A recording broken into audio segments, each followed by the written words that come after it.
Había algo profundamente antinatural en el silencio que llenaba la casa aquella tarde de marzo de 1932. Un silencio denso y pegajoso que se aferraba a las paredes de adobe como si la muerte misma hubiera decidido instalarse entre aquellas paredes que antaño resonaron con risas.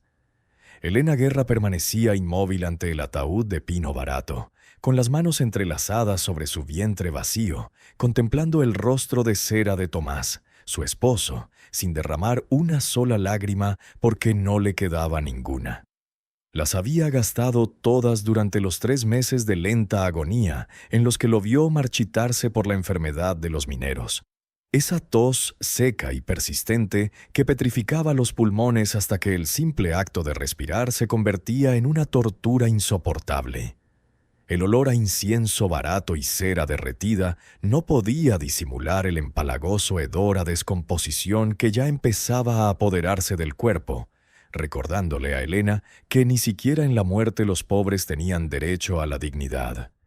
Afuera, en el patio de tierra del pueblo minero de San Miguel del Cobre, los hombres fumaban y murmuraban en voz baja, mirando de reojo a la viuda de 28 años que ahora se encontraba sola con 4 bocas que alimentar y sin un solo peso en los bolsillos.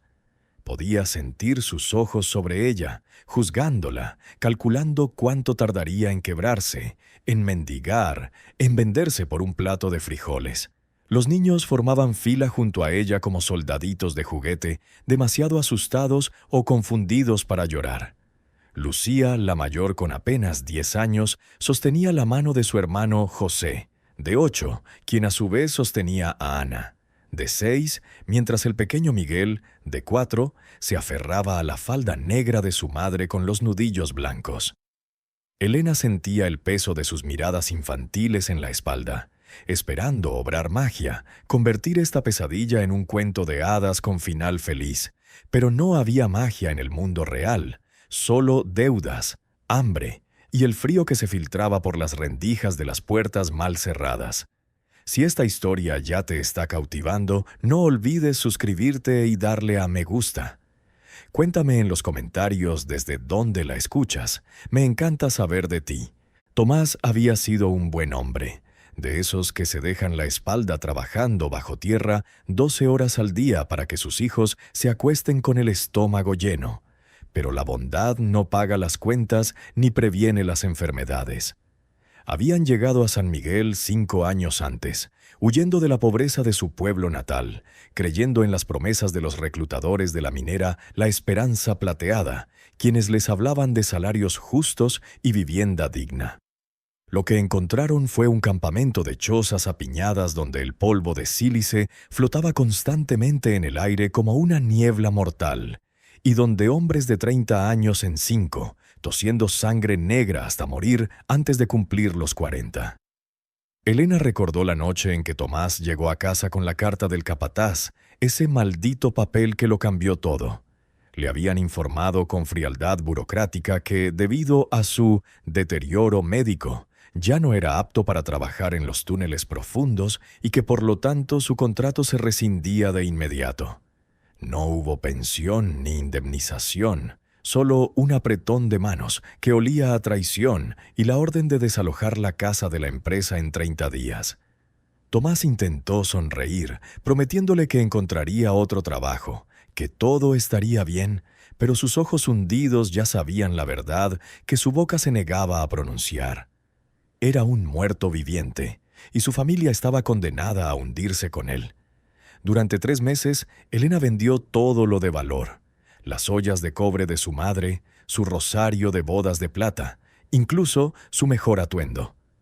Compró medicinas inútiles que prometían milagros, pero solo daban falsas esperanzas, mientras veía a Tomás desvanecerse como una vela en el viento, escuchando sus disculpas susurradas entre ataques de tos que salpicaban sangre en el pañuelo que Elena lavaba cada noche, llorando en silencio. En su última semana ya no podía hablar. Solo podía mirar a sus hijos con una tristeza tan profunda que parecía un pozo sin fondo, sus dedos temblorosos acariciando las mejillas de Elena, sus ojos implorando perdón por el crimen imperdonable de morir y dejarla sola en un mundo de lobos. El cura del pueblo, el padre Ignacio, un hombre gordo con aliento a mezcal, se había detenido brevemente en la casa esa mañana para murmurar unas oraciones apresuradas antes del entierro. Pero sus ojos saltones evitaban mirar directamente a Elena, como si la viudez fuera una enfermedad contagiosa que se transmitiera con una mirada. No ofreció ayuda, no mencionó la caridad. Solo pronunció un sermón sobre la voluntad de Dios y la resignación cristiana que sonó hueco y ensayado, antes de escapar a la comodidad de su parroquia, donde el pan y el vino nunca faltaban. Elena apretó los dientes, tragándose las amargas palabras que amenazaban con escapar de su garganta, porque sabía que en ese pueblo minero controlado por la compañía, incluso la iglesia obedecía las órdenes de los patrones. Cuando finalmente bajaron el ataúd a la tierra seca del cementerio, donde las cruces de madera se desplomaban como borrachos bajo el peso del olvido, Elena sintió que estaban enterrando algo más que el cuerpo de su esposo. Estaban enterrando su seguridad, su identidad como esposa de un trabajador honesto, su derecho a ocupar un lugar en el mundo. Ahora era solo una viuda con 4 hijos, una carga social, una boca más que alimentar en tiempos de escasez, una mujer sin protección masculina en un lugar donde eso equivalía a ser un fantasma que aún respiraba. La realidad de su situación la golpeó con brutalidad 3 días después del entierro, cuando el cobrador de la minera apareció en su puerta con una sonrisa que no llegó a sus ojos fríos y una orden de desalojo en papel. Tenía una semana para abandonar la casa.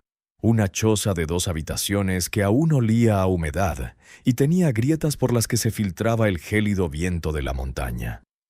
Elena lo miró sin decir palabra, sin suplicar ni llorar, porque había aprendido durante los últimos meses que las lágrimas no ablandaban los corazones de piedra, solo los alimentaban con la satisfacción del poder ejercido sobre los débiles. «Lo siento, señora Guerra», mintió el cobrador con una voz monótona que delataba su total insensibilidad. «Es política de la empresa. La vivienda es exclusiva para los trabajadores en activo y sus familias». Elena quiso gritar que Tomás había derramado su vida en esas malditas minas, que su sangre se había mezclado con la plata que enriquecía a los propietarios ausentes que vivían en la capital. Pero mantuvo la boca cerrada, sabiendo que los argumentos morales no valían contra los contratos firmados con tinta negra. Tomó la orden de desalojo con manos que ya no temblaban, porque había cruzado la línea invisible donde el miedo se transforma en una especie de aceptación fatalista. Cuando el cobrador se fue, Elena se sentó en el único taburete que les quedaba, mirando el espacio vacío donde antes estaba la mesa que habían vendido para pagar el ataúd, y comenzó a calcular fríamente su supervivencia. No tenía familia en el pueblo. Los parientes de Tomás vivían a 3 estados de distancia y nunca aprobaron su matrimonio, considerándola demasiado pobre incluso para sus propios estándares. Sus padres habían muerto cuando ella tenía 16 años, llevándose consigo cualquier protección que pudiera haber tenido. Había intentado encontrar trabajo como lavandera, costurera, lo que fuera, pero las puertas se cerraron de golpe con excusas educadas que enmascaraban el verdadero mensaje. Una mujer con 4 hijos pequeños era una carga, no una empleada deseable. La opción de separar a sus hijos, de entregarlos a un orfanato dirigido por monjas que los obligarían a trabajar incansablemente a cambio de sopa aguada y adoctrinamiento religioso, era una idea que le atravesaba el pecho como un cuchillo oxidado cada vez que se atrevía a considerarla. Prefería morir. Prefería ver cómo la tierra se los tragaba a todos antes que separar a su familia, antes que permitir que el mundo cruel les arrebatara lo único que les quedaba. El amor feroz que los mantenía unidos como una manada herida pero intacta.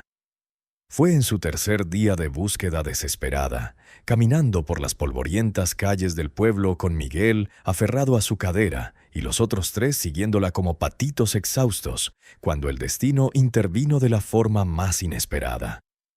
Elena había entrado en la cantina de Don Fermín, un antro oscuro que olía a orina y cerveza rancia. a pedir un vaso de agua para los niños que se desmayaban de calor. Mientras esperaba junto a la barra de madera astillada, escuchó una conversación entre dos viejos mineros que bebían mezcal en una mesa de la esquina, con la voz entrecortada por el alcohol y la amargura acumulada.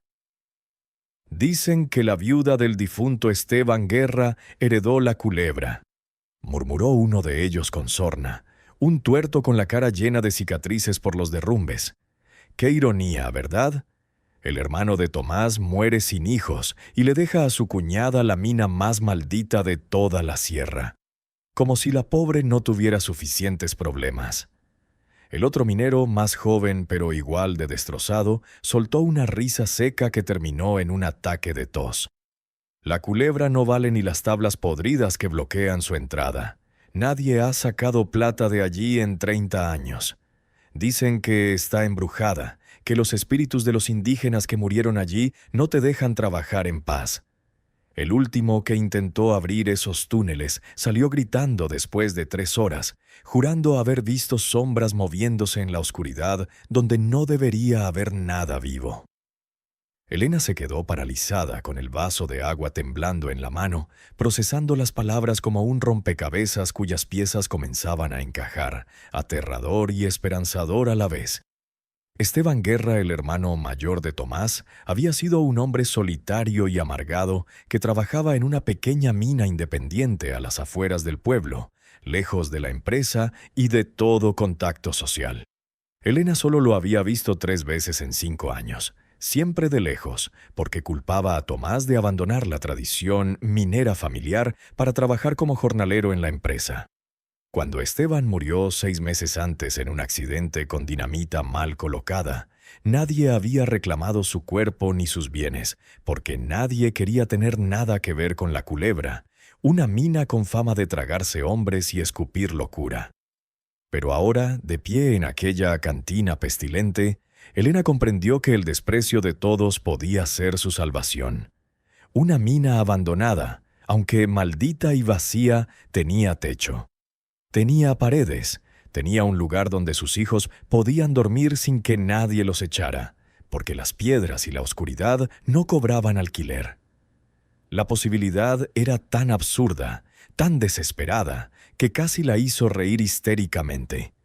Una risa que tuvo que reprimir, mordiéndose los labios hasta que notó el sabor metálico de la sangre. Salió de la cantina con una misión clara, ignorando las protestas cansadas de sus hijos, que no entendían por qué su madre caminaba con tanta prisa. Fue directa al registro de la propiedad, una pequeña oficina anexa al edificio municipal donde un empleado anciano y miope atendía a los clientes entre montañas de papeles amarillentos que amenazaban con derrumbarse en cualquier momento. «Necesito saber si soy la heredera de Esteban Guerra», dijo Elena sin preámbulos, sin suplicar, con una voz sorprendentemente firme a pesar del temblor que la sacudía por dentro. El notario la observó por encima de sus gafas deslustradas, evaluándola con la mirada cansada de quien ha presenciado demasiadas tragedias humanas como para sorprenderse con otra. Rebuscó entre sus archivos con movimientos lentos y deliberados que parecían diseñados para torturar a los desesperados, hasta que finalmente sacó un documento legal escrito con una caligrafía recargada y arcaica. Esteban Guerra Mendoza, fallecido sin descendencia, legó sus bienes a su pariente consanguíneo más cercano. Leyó en voz alta con un tono monótono que despojó las palabras de cualquier carga emocional. Dado que su hermano Tomás ya falleció, los derechos pasan a su viuda, Elena Guerra, de Soltera Morales, residente en... Su voz se fue apagando mientras sus ojos recorrían el resto del documento. «¿Qué heredé exactamente?», preguntó Elena conteniendo la respiración, sabiendo que la respuesta podría ser su salvación o simplemente otra forma de condenación disfrazada de esperanza. El notario suspiró profundamente, como si estuviera a punto de darle una mala noticia a un niño ingenuo. Concesión minera número 347, comúnmente conocida como La Culebra, ubicada a 7 kilómetros al norte del pueblo, camino a la sierra. Incluye las instalaciones de superficie, la bocamina principal y todos los derechos de explotación mineral dentro de un perímetro de 50 hectáreas. Hizo una pausa significativa, bajando las gafas para mirarla directamente con algo que podría haber sido lástima o advertencia. Señora, debo informarle que esta propiedad no tiene valor comercial. La mina está agotada, las estructuras están en ruinas y... bueno, tiene una reputación que la hace imposible de vender o alquilar. Nadie ha trabajado allí durante décadas. No necesito venderlo, respondió Elena con una calma que la sorprendió incluso a ella misma, sintiendo que algo se endurecía en su pecho, una capa protectora de determinación solidificándose alrededor de su corazón asustado. Solo necesito un lugar donde mis hijos puedan dormir sin que nos echen a la calle. ¿Puedo tomar posesión de inmediato? El notario la miró como si estuviera loca, negando lentamente con la cabeza, pero finalmente se encogió de hombros, con la indiferencia de quien ha desistido de intentar salvar a la gente de sus propias y terribles decisiones. Es legalmente suya, señora. Firme aquí y aquí. Que Dios la ayude, porque va a necesitar toda la ayuda divina posible. Esa tarde, Elena regresó a la choza que pronto dejaría de ser suya, con un documento legal en la mano que la convertía en dueña de una mina maldita, una decisión que la aterrorizó y la liberó a la vez. Reunió a sus hijos en el suelo desnudo donde antes estaba su cama, los miró a los ojos uno por uno y les habló con una honestidad brutal que no edulcoraba la realidad. Nos vamos de aquí. Nos espera un nuevo hogar, pero no será fácil. Será oscuro y aterrador, y dicen que está embrujado. Pero es nuestro, y nadie nos lo podrá arrebatar. ¿Confían en mí? Los 4 niños asintieron, porque cuando tienes 10, 8, 6 y 4 años, y tu madre es la única constante en un mundo que se ha vuelto incomprensible y hostil, no te queda más remedio que confiar ciegamente y seguir sus pasos a donde quiera que te lleven, aunque ese lugar sea una mina abandonada a la que todos temen. Elena los abrazó con una ferocidad que los dejó sin aliento, jurándose en silencio que encontraría la manera de convertir ese infierno en un hogar, o moriría en el intento. El trayecto de 7 kilómetros hasta la Culebra fue una procesión fúnebre bajo el implacable sol de abril que convertía el camino de tierra en una plancha abrasadora. Elena llevaba a Miguel a la espalda con un chal que le cortaba la circulación a los hombros, mientras los otros 3 niños la arrastraban, cada uno con un pequeño bulto de sus pocas pertenencias. Mantas raídas, 2 ollas abolladas y ropa remendada tantas veces que parecía más remiendo que tela original. No había carreta, ni caballo, ni ayuda de nadie porque la noticia de que la viuda loca iba a vivir en la mina embrujada había corrido como la pólvora por el pueblo, y nadie quería verse asociado con esa locura por miedo a contagiarse de su mala suerte o de lo que fuera que moraba en aquellos túneles abandonados. El paisaje cambió gradualmente a medida que se alejaban del pueblo minero. La vegetación achaparrada del desierto de gran altitud dio paso a matorrales más densos y árboles enanos retorcidos por el viento constante que bajaba de las montañas. El camino se hizo más empinado y rocoso, obligando a Elena a detenerse cada 15 minutos para que los niños pudieran recuperar el aliento y beber el último trago del agua tibia que llevaban en una cantimplora oxidada.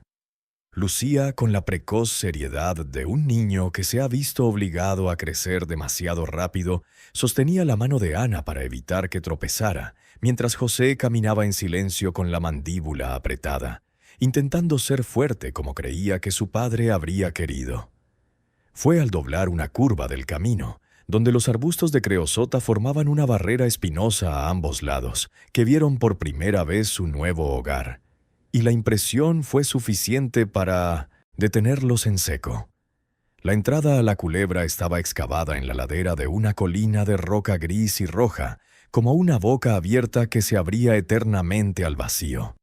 Las vigas de madera que sostenían el portal principal estaban podridas y retorcidas, cubiertas de líquenes verdosos que parecían la lepra de la tierra, y la oscuridad que emanaba del túnel era tan densa que parecía tener una textura, una negrura absoluta que se tragaba la luz del sol y no devolvía nada.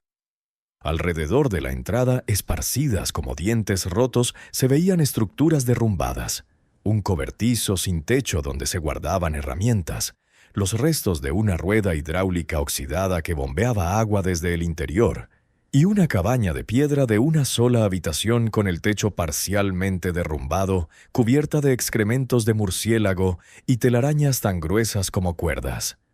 «Mamá», susurró Ana con voz temblorosa, apretando la mano de su hermana hasta que se le pusieron los nudillos blancos.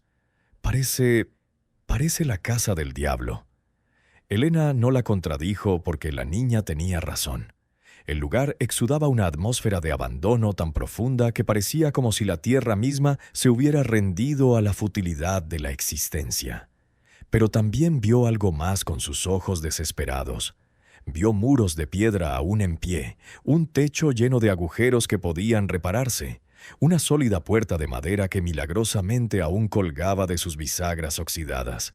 Vio la posibilidad de sobrevivir donde otros solo veían muerte. «Este es nuestro hogar ahora», dijo Elena con una firmeza que no sentía, bajando a Miguel de su lomo y caminando hacia la cabaña de piedra con pasos decididos que resonaban en el silencio inquietante del lugar. «Vamos a limpiarlo, vamos a arreglarlo y vamos a estar bien, lo prometo». Empujó la puerta que crujió con un chillido agonizante como el llanto de un animal herido, y entraron en la polvorienta penumbra de lo que sería su refugio. El interior olía a muerte antigua y animales muertos. El suelo estaba cubierto con una capa de guano seco y hojas muertas que crujían bajo sus pies como huesos rotos. Había una chimenea de piedra en una esquina, ennegrecida por el hollín acumulado, y dos ventanas sin vidrio que dejaban entrar rayos de luz oblicuos donde millones de motas de polvo danzaban como pequeñas almas atrapadas en el limbo. Pasaron el resto de la tarde en un frenesí de limpieza desesperada, usando ramas secas como escobas para barrer décadas de mugre, tapando los agujeros del techo con piedras planas y barro que los niños amasaban con sus pequeñas manos. Elena trabajaba con una intensidad frenética, ignorando el dolor de espalda y el hambre que la carcomía por dentro, porque sabía que si se detenía un segundo, el miedo la devoraría viva. Cuando por fin cayó la noche, habían logrado crear un espacio apenas habitable, un rincón limpio donde extendieron sus mantas, un fuego modesto crepitando en la chimenea alimentado con leña seca que José había recogido, y la puerta asegurada con una pesada piedra que no impediría la entrada a un hombre decidido, pero al menos les daba la ilusión de seguridad. Los niños se durmieron rápidamente, exhaustos hasta el cansancio, acurrucados como cachorros buscando calor. Pero Elena permaneció despierta, sentada con la espalda apoyada en la fría pared de piedra, observando las sombras que las llamas proyectaban sobre el techo irregular, escuchando los sonidos nocturnos que llegaban del exterior, el aullido del viento entre las rocas, el crujido de la madera podrida al asentarse, y algo más. Un sonido que no pudo identificar, un murmullo bajo y constante que parecía emanar de las profundidades de la tierra, de la propia mina, como si la montaña respirara con un ritmo lento y ancestral. Sintió el peso de su decisión caer sobre ella. Había llevado a sus hijos al fin del mundo, a un lugar que nadie quería, a una mina que se rumoreaba estaba maldita, apostándolo todo con la desesperada esperanza de que un techo y 4 paredes bastarían para mantenerlos con vida. No sabía qué acechaba en esos oscuros túneles que serpenteaban en la montaña como las venas de un cadáver. No sabía si realmente había espíritus o demonios, o simplemente la locura del aislamiento esperando para devorarlos. Pero una cosa tenía absoluta certeza: no había vuelta atrás. Esta era su última opción, su último refugio, y tendría que aprovecharla porque la alternativa era demasiado terrible para contemplarla. Mientras el fuego se apagaba lentamente, convirtiéndose en brasas que latían como pequeños corazones, Elena finalmente cerró los ojos, agotada hasta la médula, y soñó con oscuridad y plata, con túneles infinitos y voces que susurraban su nombre desde lugares donde ninguna voz debería existir. Se despertó varias veces durante la noche, sobresaltada por sonidos reales o imaginarios, comprobando obsesivamente que sus 4 hijos aún respiraban, tocando sus cálidos rostros en la oscuridad para asegurarse de que no todo había sido una pesadilla de la que podría despertar. Cuando la primera luz grisácea del amanecer se filtró por las ventanas sin cristales, Elena se levantó. Le dolía el cuerpo, pero paradójicamente su espíritu se fortaleció. Habían sobrevivido a su primera noche. Era un pequeño logro, casi patético en su insignificancia, pero era un comienzo. Salió respirando el aire frío de la mañana que olía a tierra y metal oxidado, y por primera vez se permitió mirar con atención la entrada de la mina que se abría en la ladera como una herida abierta. Sabía que tarde o temprano tendría que entrar, tendría que explorar lo que yacía en sus profundidades, porque si iban a vivir en ese lugar, necesitaba conocer cada rincón, cada peligro, cada secreto que guardaba la montaña. Pero no hoy. Hoy se centraría en lo básico: encontrar agua, encontrar comida, hacer que estas ruinas se sintieran un poco menos como una tumba y un poco más como un hogar. Un paso a la vez, un día a la vez, era lo único que podía hacer sin volverse loca. Los primeros días en la Culebra fueron una lección brutal sobre la diferencia entre existir y vivir, una delgada línea que Elena y sus hijos caminaban con los ojos vendados. El hambre dejó de ser una sensación incómoda para convertirse en una bestia viviente que les roía las entrañas con dientes afilados, sobre todo de noche, cuando los estómagos vacíos de los niños gruñían en un coro desesperado que resonaba en los muros de piedra. Elena había traído consigo apenas medio saco de frijoles rancios y un puñado de tortillas duras como la piel de un zapato. Provisiones que calculó que le durarían 3 días si las racionaba con disciplina militar, pero que en realidad se evaporaron en 2 porque no tuvo el valor de negarle a Miguel un bocado extra cuando lo vio lamiéndose los dedos, buscando migajas invisibles. El agua fue el primer problema que resolvieron, y lo hicieron por pura necesidad y un golpe de suerte desesperado. José, explorando los alrededores de la cabaña con la curiosidad indomable de un niño de 8 años que aún no comprende del todo el peligro, había seguido el rastro de una lagartija entre las rocas y descubrió un diminuto manantial que brotaba de una grieta en la ladera. Apenas un hilillo de agua cristalina goteaba sobre una roca musgosa antes de desaparecer entre las piedras. Era tan poca que llenaron sus recipientes gota a gota, requiriendo horas de paciente espera, pero era agua limpia y fría, un milagro líquido que les aseguraba que no morirían de sed aunque el hambre los devorara lentamente. Elena pasaba sus días trabajando con una determinación obsesiva que rozaba la locura, reparando el techo piedra a piedra, sellando las ventanas con tablones de madera podridos que arrancaba de las estructuras derrumbadas, creando algo parecido a una casa funcional de las ruinas. Sus manos, antes suaves y cuidadas, se transformaron en instrumentos de supervivencia. Sus palmas se cubrieron de ampollas que reventaban y sangraban, formando gruesos callos. Sus uñas se desgarraron hasta la carne viva de tanto excavar entre las rocas. Sus dedos se hincharon con moretones que florecieron en tonos púrpura y amarillo enfermizo. Pero no se detuvo, no se permitió el lujo de quejarse ni de descansar, porque sabía que en el momento en que dejara de moverse sería el momento en que la desesperación la devoraría por completo. Los niños, resilientes con esa capacidad milagrosa que solo la infancia posee, comenzaron a adaptarse al nuevo ritmo de vida con una velocidad desgarradora. Lucía asumió el papel de una segunda madre sin que nadie se lo pidiera, velando por sus hermanos menores con una severidad que superaba sus 10 años, distribuyendo las escasas raciones de comida con justicia matemática, consolando a Ana cuando lloraba por las noches, extrañando su antigua cama y su vida anterior.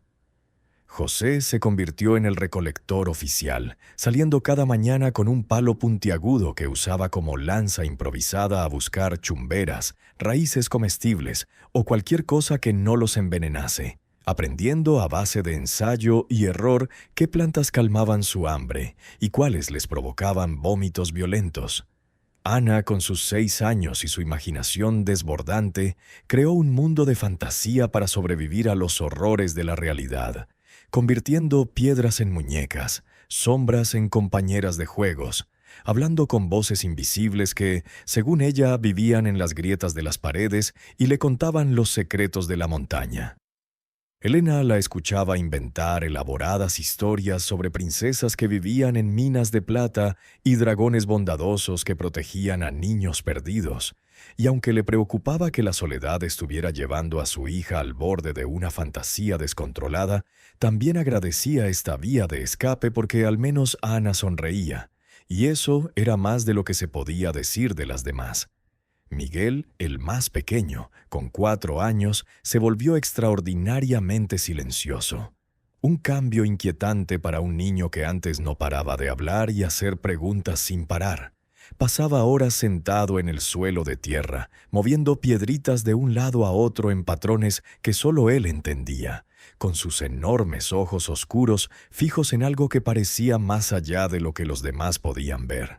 A veces, Elena lo sorprendía mirando fijamente hacia la entrada de la mina, como si escuchara música que nadie más podía percibir, y esto le producía escalofríos con un miedo primitivo que no podía nombrar ni explicar. La comida o la falta de ella se convirtió en la obsesión central que dominaba cada pensamiento despierto. Elena intentó cazar con trampas improvisadas hechas con alambre oxidado que encontró en uno de los cobertizos, pero sus habilidades de caza eran inexistentes y los animales del desierto eran demasiado astutos o demasiado escasos. Logró atrapar una liebre después de 5 días de intentos fallidos. Un animal delgado y lleno de pulgas que apenas daba carne para 2 bocados por persona, pero que sabía divina al cocinarse sobre las brasas con un puñado de hierbas silvestres que José había recolectado. Los huesos fueron hervidos 3 veces para extraer hasta la última gota de nutrientes, creando un caldo turbio e insípido que, sin embargo, bebieron con reverente gratitud. Las noches eran las peores, cuando el frío de la montaña se filtraba por cada grieta y hendidura que Elena no había logrado sellar, y el viento aullaba entre las rocas con un sonido que parecía casi humano, como si cientos de voces lamentaran tragedias antiguas. Se acurrucaban bajo mantas raídas, compartiendo el calor corporal, y Elena cantaba suavemente las canciones de cuna que su madre le había enseñado, intentando crear una burbuja de normalidad en medio del caos. Pero incluso mientras cantaba, su mente calculaba fríamente cuánto tiempo les quedaba antes de que el hambre los debilitara hasta el punto de no poder trabajar, hasta el punto de enfermar, hasta el punto de morir lentamente en ese refugio de piedra que había prometido salvarlos. Fue durante una de esas noches, cuando el sueño la eludía, perseguido por el dolor sordo en el estómago vacío, que Elena tomó la decisión que había estado posponiendo desde su llegada. Tendría que explorar la mina. La había estado evitando, observando esa oscura boca en la montaña con una mezcla de miedo supersticioso y repulsión visceral, pero ya no podía permitirse el lujo de tener miedo. Si Esteban había vivido allí durante años, significaba que había algo dentro que hacía posible la supervivencia, aunque solo fuera un refugio más profundo contra los elementos o herramientas abandonadas que pudieran resultar útiles. No podía seguir ignorando ese recurso potencial solo porque los rumores de gente supersticiosa la habían asustado. A la mañana siguiente, mientras la primera luz del amanecer teñía las rocas de un rosa pálido, Elena se preparó para su expedición con una meticulosidad que rozaba el ritual. Confeccionó 3 antorchas rudimentarias envolviendo trapos viejos en palos gruesos y empapándolos con la grasa rancia de liebre que había guardado celosamente. Se ató una cuerda larga a la cintura, asegurando el otro extremo a una viga exterior para tener un camino de regreso si la oscuridad la desorientaba. Le dio a Lucía instrucciones claras. Si no había regresado para cuando el sol alcanzara su punto más alto, debía tomar a sus hermanos y caminar de regreso al pueblo, encontrar al padre Ignacio y pedir ayuda, olvidando su orgullo porque la supervivencia era más importante que la dignidad. «No tardarás, ¿verdad, mamá?», preguntó Lucía con una vocecita que delataba el terror que intentaba ocultar tras su fachada de niña valiente. Elena la abrazó fuerte, besando su frente que olía a polvo y sudor seco, y mintió con toda la convicción que pudo. «Volveré pronto, querida. Solo voy a echar un vistazo rápido. Cuida de tus hermanos». Se obligó a soltarse antes de que su determinación flaqueara. Se dio la vuelta y caminó hacia la entrada de la culebra con pasos que resonaban demasiado fuerte en el silencio de la mañana, sintiendo 4 pares de ojos presionando su espalda como pesos físicos. La entrada de la mina la engulló por completo, y el cambio de luz a oscuridad fue tan abrupto que tuvo que detenerse varios segundos para que sus ojos se acostumbraran, parpadeando como un búho asustado. Encendió su primera antorcha con manos que temblaban más de lo que quería admitir, usando las brasas que había traído en una lata oxidada. Y la llama cobró vida con un siseo, alejando las sombras, pero sin vencerlas, solo renegociando el territorio. El túnel principal se extendía ante ella, tallado en roca viva, con las paredes marcadas por cinceles y explosivos. Una arteria oscura que descendía a las entrañas de la montaña con una pendiente gradual que prometía profundidades insondables. Elena avanzaba lentamente, arrastrando los pies para tantear el suelo antes de apoyarse en él, consciente de los peligros ocultos, fosos sin marcar, tablones podridos que cubrían desniveles, gases tóxicos atrapados en las rocas que podían asfixiarla sin previo aviso. El aire olía a humedad y metal oxidado, con un matiz de algo más que no lograba identificar, algo orgánico y desagradable que le revolvía el estómago. Cada 5 pasos se detenía para marcar la pared con un trozo de carbón blanco que había encontrado, dejando un rastro por si la cuerda fallaba, por si algo salía mal, por si la montaña decidía reclamarla para siempre. Los primeros 20 metros del túnel estaban relativamente despejados, con solo algunos desprendimientos menores que pudo sortear sin dificultad. Pasó junto a los restos de una carreta minera volcada, con las ruedas de metal corroídas hasta quedar irreconocibles y herramientas oxidadas abandonadas contra las paredes. Picos con mangos podridos, palas con las hojas rotas, lámparas de aceite con cristales rotos. Prueba de que los hombres trabajaron aquí, que sudaron, maldijeron y quizás murieron en estas galerías buscando vetas de plata que jamás los enriquecerían. Fue al doblar una curva donde el túnel se dividía en 2 galerías separadas que Elena oyó el sonido que la hizo detenerse en seco, con el corazón en un puño.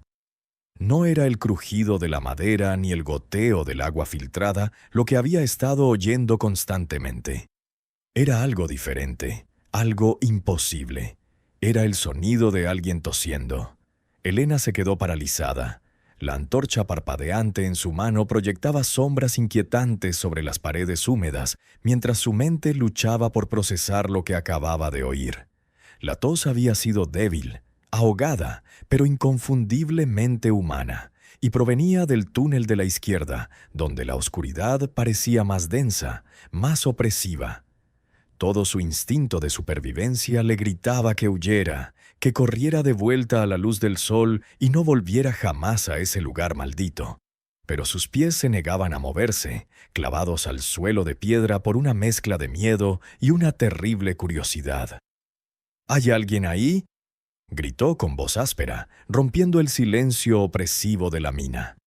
Las palabras rebotaron en las paredes de piedra, multiplicándose en ecos distorsionados que parecían burlarse de ella.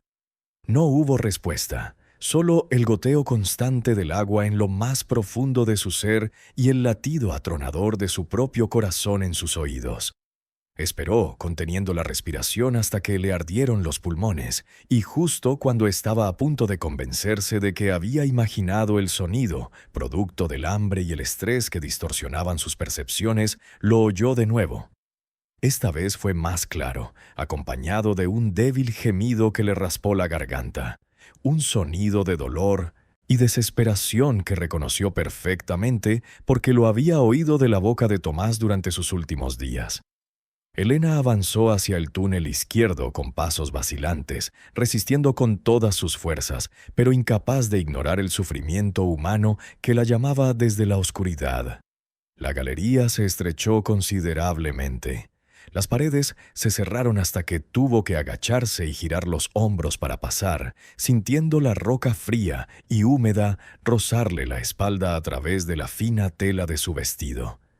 El techo también se inclinó, obligándola a agacharse cada vez más hasta que finalmente tuvo que arrodillarse y arrastrarse, empujando la antorcha delante de ella, con la cuerda atada a su cintura colgando como un cordón umbilical que la conectaba con el mundo exterior. El túnel se abrió de repente a una pequeña cámara, apenas más grande que su cabaña de piedra, con su techo natural formado por la roca sólida y sus paredes mostrando las vetas de mineral que una vez justificaron la excavación de este espacio. Y allí, acurrucada en el rincón más alejado sobre un montón de trapos que alguna vez fueron mantas, había una figura humana, o lo que quedaba de una. Elena levantó la antorcha con manos temblorosas y la luz reveló una escena que la dejó sin aliento y le heló la sangre. Eran 3 hombres, o al menos lo habían sido antes de que el hambre y la oscuridad los convirtieran en espectros vivientes. Sus rostros eran cráneos cubiertos de piel translúcida, tan tensos que cada hueso y tendón era visible como un mapa anatómico. Sus ojos, hundidos en profundas cuencas, brillaban con una luz febril cuando la linterna los alcanzó, parpadeando dolorosamente por primera vez en quién sabe cuánto tiempo. 2 de ellos estaban inmóviles, apoyados uno contra el otro, y por un instante aterrador, Elena creyó que estaban muertos hasta que vio el movimiento casi imperceptible de sus pechos mientras respiraban con un ritmo superficial y errático. El tercero, el que había tosido, estaba medio incorporado, mirándola con una expresión que mezclaba horror y esperanza a partes iguales, como si no supiera si ella era su salvación o solo otra cruel alucinación entre las muchas que probablemente lo habían visitado en esta tumba viviente. «Por favor», susurró el hombre con voz quebrada, apenas audible, levantando una mano esquelética en un gesto de súplica. «Por favor, no te vayas. Somos humanos, no fantasmas. Por favor».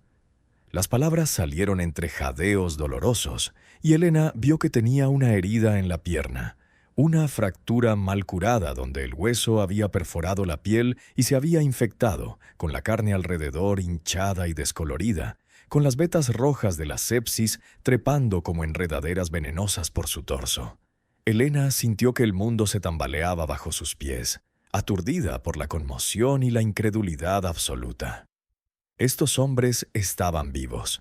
Vivían en estos oscuros túneles como animales heridos, en una madriguera, y la única pregunta que podía formarse en su mente aturdida era cómo y por qué.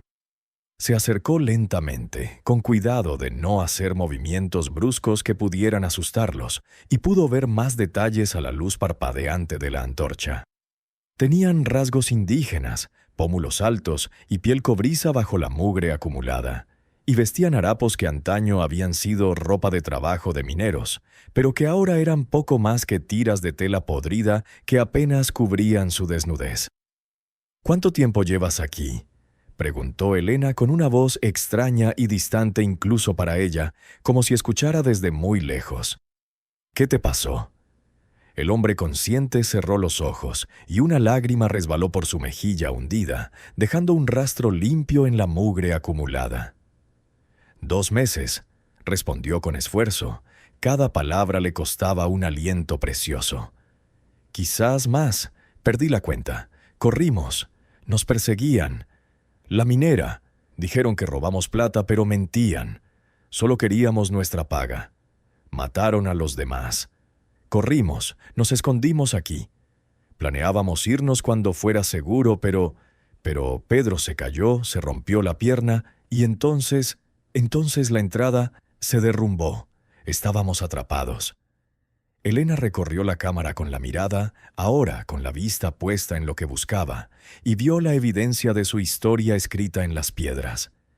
En un rincón se encontraban los restos de una fogata extinguida hacía tiempo, rodeada de huesos roídos de lo que parecían ratas o murciélagos, evidencia de que habían comido lo que pudieron atrapar en la oscuridad. Había arañazos desesperados en una sección de la pared rocosa donde obviamente habían intentado excavar para salir, uñas rotas y la piedra manchada de sangre seca. Y más allá, en las sombras que la antorcha apenas alcanzaba, Elena distinguió la silueta de otro cuerpo. Inmóvil de una manera que no dejaba lugar a dudas de que llevaba días o semanas muerto. Abandonado allí porque no tenían fuerzas para moverlo.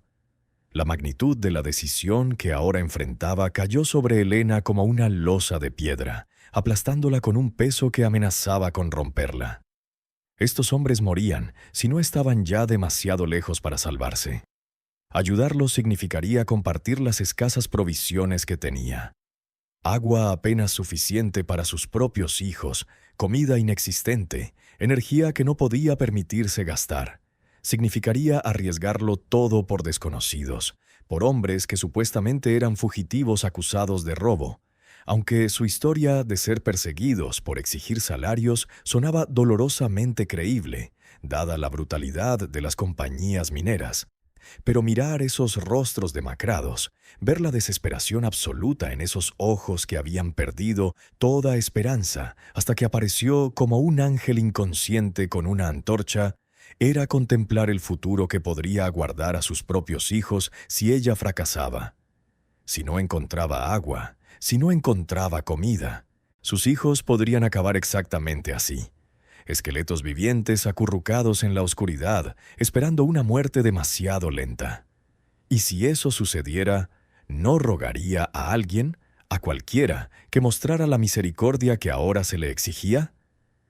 «Tengo 4 hijos», dijo Elena finalmente con voz firme a pesar del temblor que la sacudía por dentro. «Estamos tan hambrientos como tú, igual de desesperados. Apenas tengo agua para nosotros y comida... No hay comida, pero no puedo dejar que mueran aquí como animales». Vio la esperanza encenderse en los ojos del hombre como una pequeña llama que se negaba a apagarse. «No te voy a prometer que todos sobreviviremos, porque probablemente no sea cierto. Pero lo intentaremos juntos, o moriremos juntos. ¿Puedes caminar? ¿Puedes al menos gatear?» El hombre asintió frenéticamente, zarandeando ya a sus compañeros, susurrándoles palabras urgentes en un idioma que Elena no reconocía del todo, pero que sonaba a náhuatl o a algún dialecto regional, palabras que los sacaron de su estupor semiconsciente. «Nos arrastraremos», prometió con una determinación que desafiaba su condición física.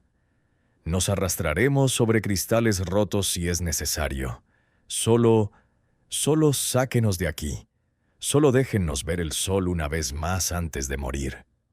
Elena les dio su segunda linterna mostrándoles cómo mantenerla alejada de las mantas que podrían incendiarse y comenzó el agonizante y lento proceso de guiarlos hacia afuera.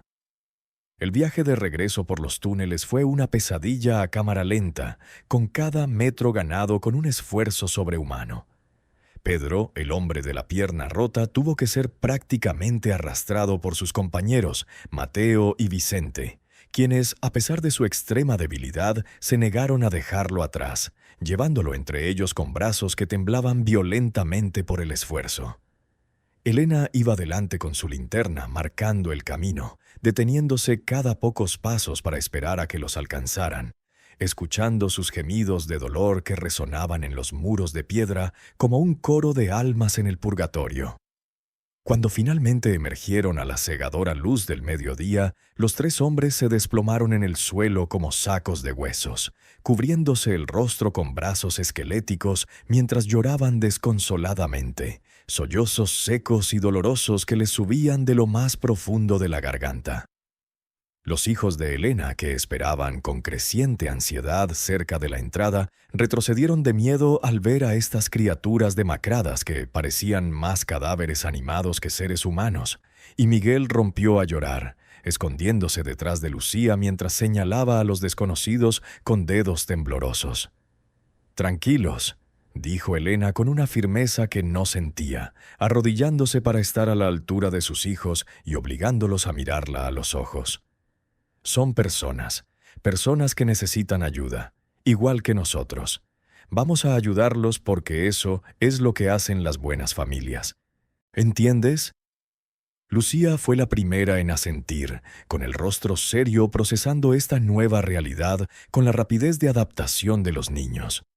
José y Ana hicieron lo mismo, aunque con visibles reservas, y Miguel dejó de llorar, observando a los hombres con una cautelosa curiosidad que sustituyó su miedo inicial.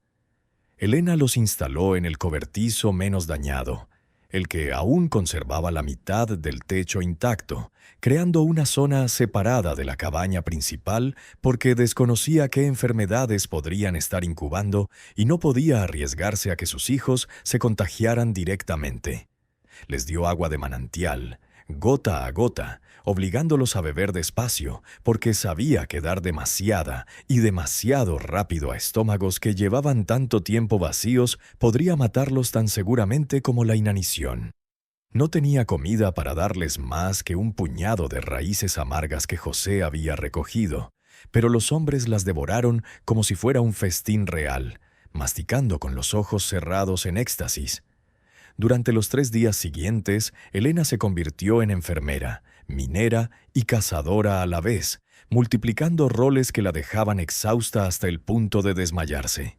Limpió la herida infectada de Pedro con agua hervida y trapos limpios, drenando el pus amarillo verdoso que olía a dulce muerte, aplicando compresas de hierbas que Mateo identificó como medicinales, susurrándole instrucciones en su mal español.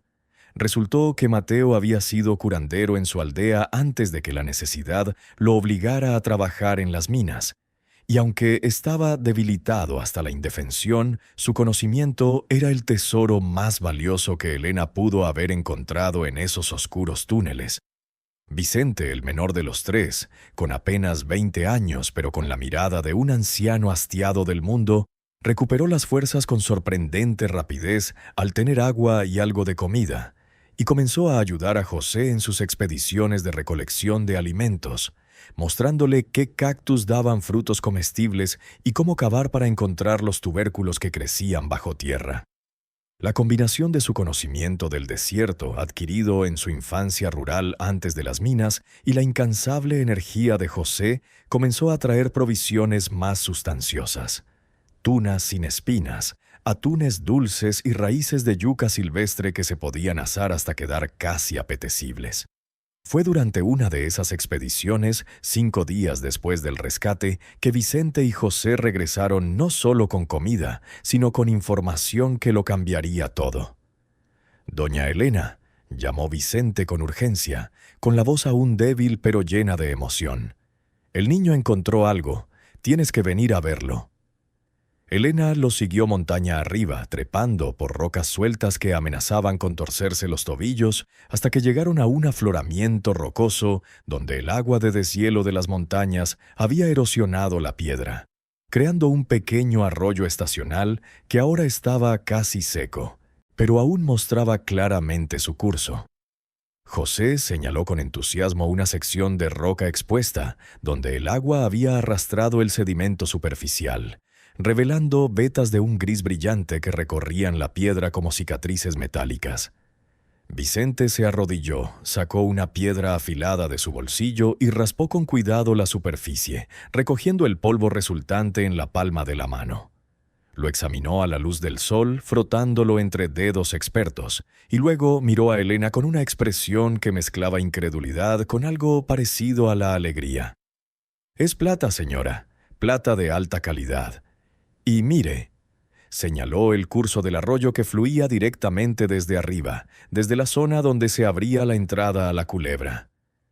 «Esta veta baja desde su mina. Significa que hay más allá arriba, dentro de los túneles, mucho más. Elena sintió que el mundo se detenía, como si el tiempo mismo contuviera la respiración ante la magnitud de lo que acababa de oír. La mina que todos decían que estaba agotada, la mina que nadie quería, la mina maldita que había heredado como último recurso, contenía plata. No vetas agotadas ni vetas pobres, sino mineral rico que afloraba a la superficie donde el agua podía encontrarlo. Su mente, entrenada en la pobreza y la cautela, de inmediato comenzó a calcular las implicaciones, y cada una era aterradora por su complejidad. Si la compañía minera se enteraba, vendrían con abogados y armas, impugnando sus derechos de propiedad, inventando tecnicismos legales o simplemente tomando lo que quisieran, pues siempre habían operado con impunidad en estas remotas montañas, donde la ley dictaba quién tenía más hombres armados. Si los buscadores de fortuna independientes se enteraban, su pequeño refugio sería invadido por una horda de mineros desesperados que no respetarían ni sus propiedades ni sus vidas. Y si sus vecinos del pueblo se enteraban, la envidia y la codicia transformarían la indiferencia que los había protegido en una hostilidad activa y peligrosa. «Nadie puede saberlo», dijo Elena con una intensidad que hizo retroceder a Vicente y sobresaltó a José. «¿Entiendes? Nadie. Si hablas de esto, si susurras una palabra, nos matarán a todos y nos quitarán lo nuestro. El dinero se queda en el suelo hasta que yo decida qué hacer con él».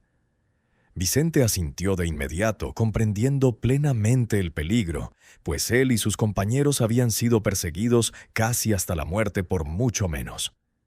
José, con la seriedad de un niño que aprende demasiado rápido las lecciones de los adultos, juró silencio, llevándose la mano al corazón.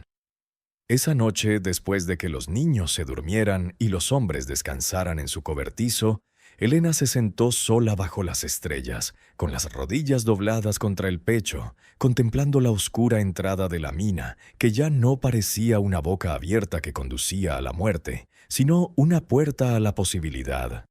Había llegado allí con la única esperanza de sobrevivir, arrastrándose día tras día hacia un futuro incierto. Pero ahora poseía algo que nadie podría arrebatarle con palabras crueles ni con indiferencia social. Había escondido una riqueza bajo toneladas de roca, esperando ser extraída con paciencia y silencio.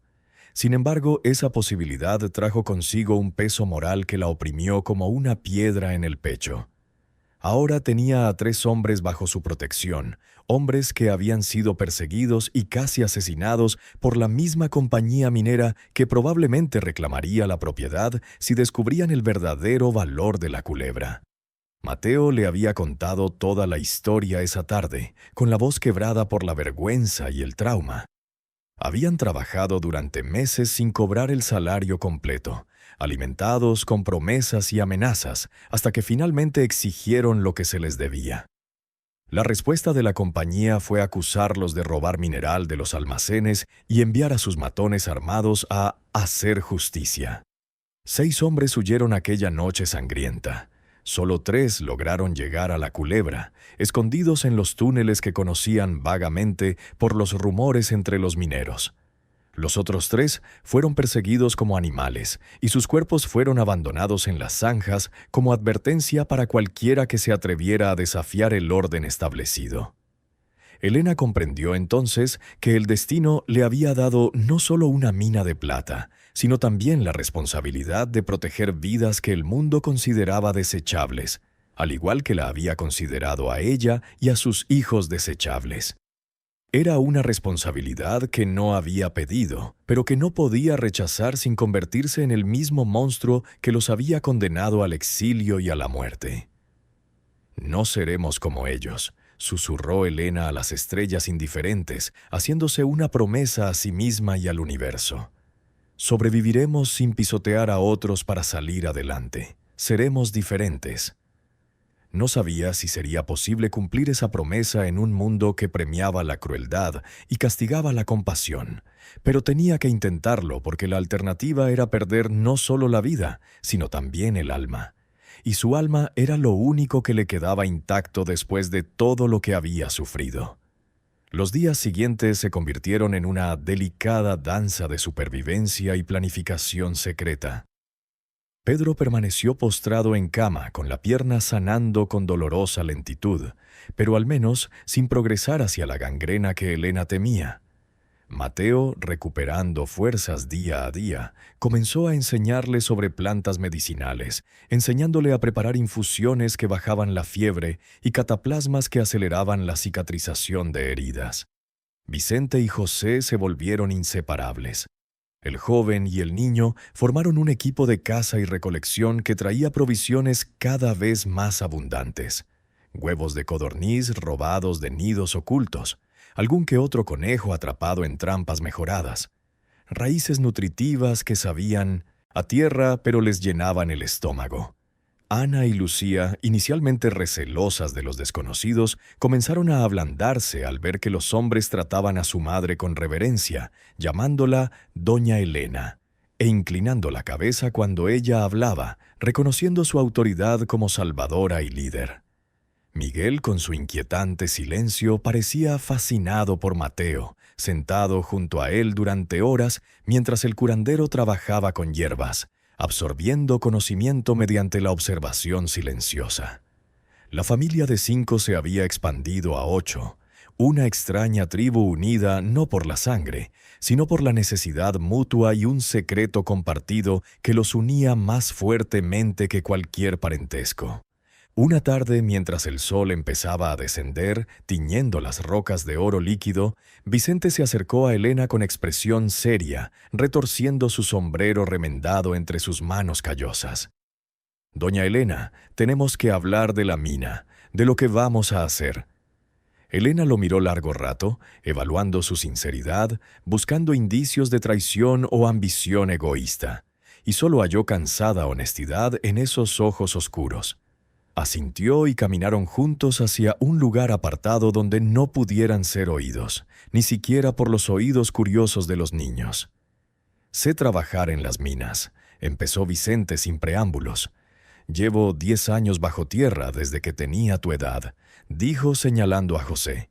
«Sé identificar vetas ricas, extraer sin derrumbarse y procesar el mineral a pequeña escala. Y Mateo entiende de explosivos, aunque es demasiado viejo para trabajos pesados. Pedro…» Hizo una pausa, vacilante. «Pedro necesitará meses para sanar, si es que alguna vez se recupera del todo, pero tiene experiencia en fundición». Hizo una pausa, buscando las palabras adecuadas. «Lo que quiero decir, señora, es que nos salvó la vida. Se lo debemos todo. Y si nos lo permite, podemos ayudarla a trabajar esa plata en secreto, poco a poco, sin que nadie lo sepa.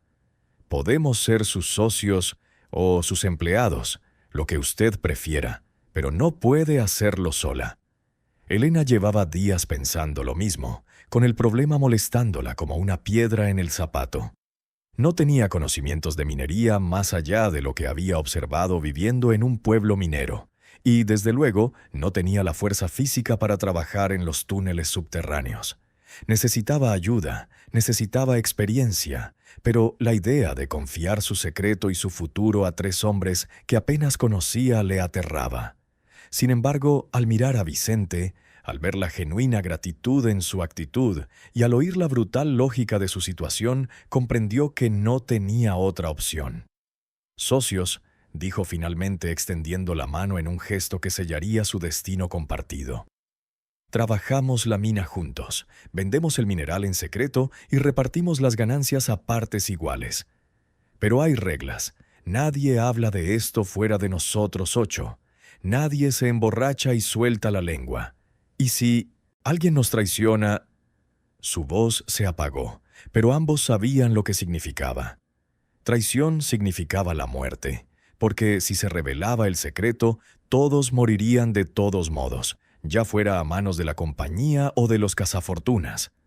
Vicente le estrechó la mano con firmeza, sellando un pacto que los convertía en conspiradores unidos contra el mundo exterior. Comenzaron a trabajar en la mina al amparo de la oscuridad, solo después de que ya había caído la noche y nadie en el pueblo podía ver humo ni movimiento en las colinas. Vicente entró en los túneles con una lámpara de aceite improvisada, seguido de Elena, quien se negó a quedarse afuera mientras otros arriesgaban sus vidas bajo toneladas de roca. Juntos exploraron los túneles más profundos, cartografiando las galerías con carbón sobre papel robado de viejos documentos que encontraron en el cobertizo de Esteban, marcando los lugares donde las vetas de plata corrían más gruesas a través de la piedra negra. El trabajo era brutal, incluso extrayendo solo pequeñas cantidades para evitar derrumbes o evidencias visibles de actividad minera. Elena aprendió a usar el pico corto, sintiendo cómo sus brazos se endurecían con cada semana que pasaba, cómo sus manos se llenaban de callos hasta que dejó de sentir el dolor de las ampollas reventadas.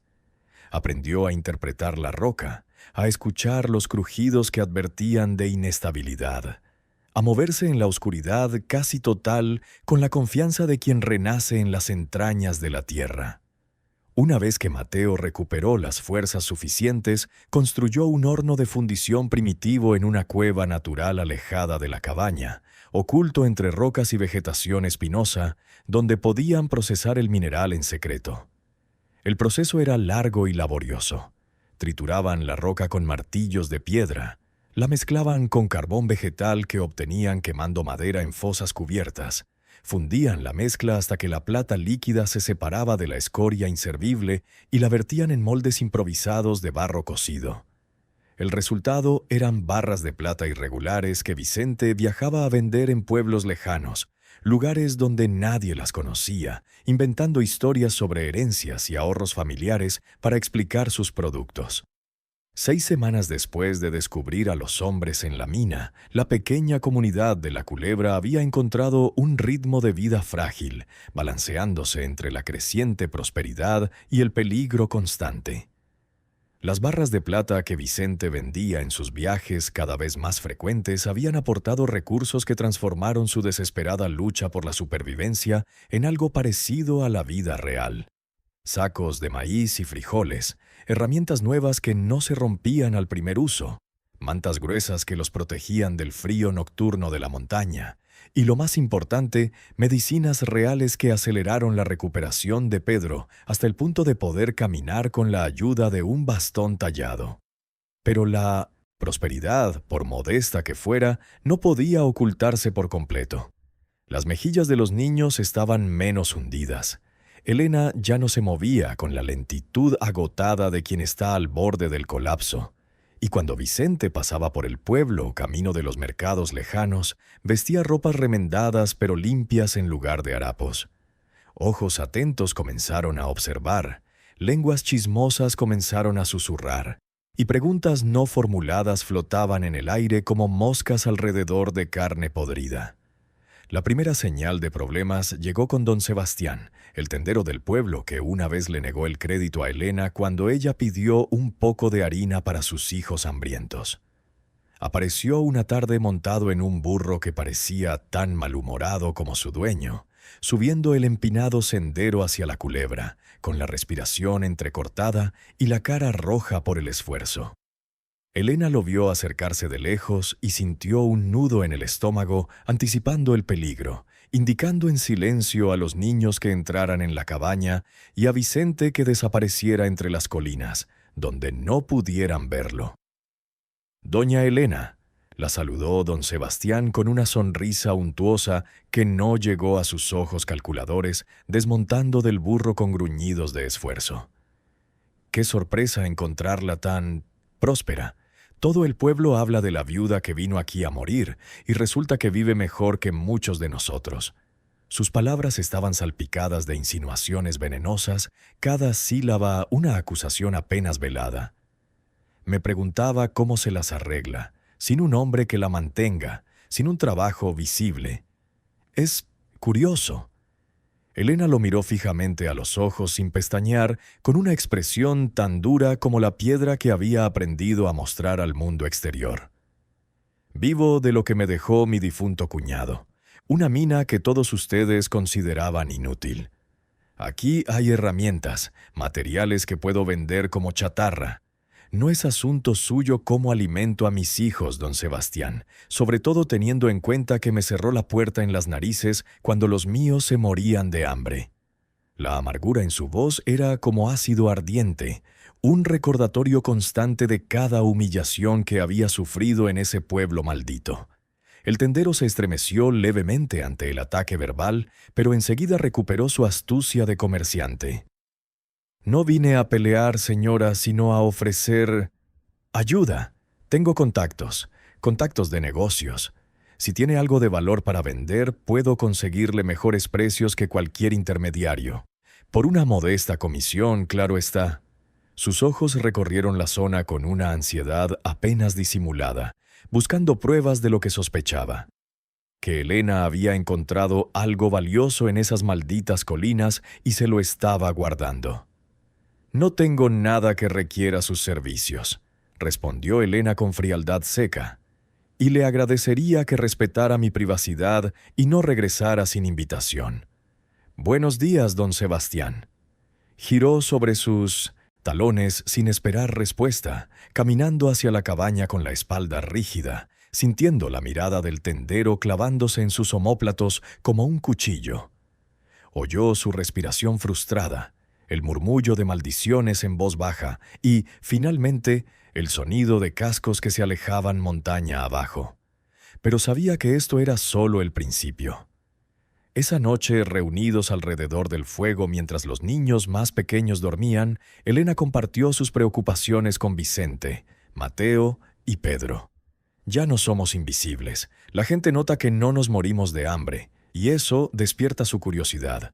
La curiosidad se convertirá en sospecha, y la sospecha atraerá a los peligrosos. Mateo asintió con gravedad, removiendo las brasas con un palo mientras las chispas volaban hacia el cielo estrellado. En mi pueblo teníamos un dicho: el clavo que sobresale se clava. Tenemos que ser más cuidadosos, o peor aún, necesitamos una historia que explique nuestra mejora sin revelar la verdad. Vicente, que había estado pensando en silencio, finalmente habló. Podríamos decir que encontré trabajo en las minas del norte y que envío dinero.